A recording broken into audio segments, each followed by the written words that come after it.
Welcome viewer, I am Murugan S. This video tutorial describes, fix, this page is having a problem error to access any website in the new Microsoft Edge.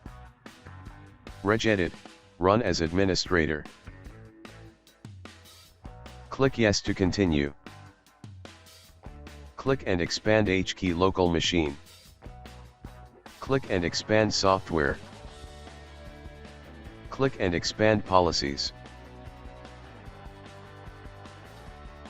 Click and expand Microsoft. Click Edge.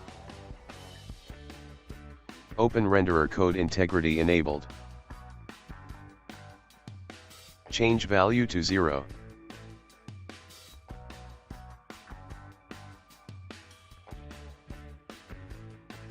Click OK, exit registry editor.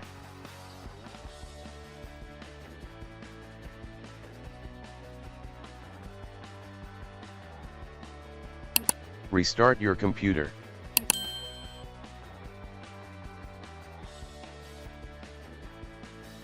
I hope this video tutorial helps to you. Please like, share and don't forget to subscribe my channel. Thank you very much. See you next video.